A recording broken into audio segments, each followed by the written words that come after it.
Hi everyone, in this video, we will show exactly how to link a bank account to a Binance account. So to link a bank account to Binance, open up the Binance app. First thing you need to do is click to register your account if you don't have any. Otherwise, simply click on the login button and log in to your accounts. Then click to continue the login process with Google. Now choose your Google account to continue. Or you can scan their QR code to log in to your account. So once you scan the QR code through your phone, it will take you to your account dashboard.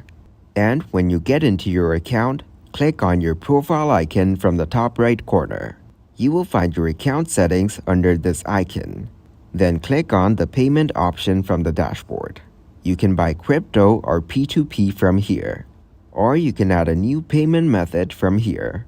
To do that, simply click on Add Payment Method, and if you haven't verified your identity, it will ask you to do that. So click to verify your identity right now. Then just click to start the verification process of your identity. Once they're done, then get back and add your payment method.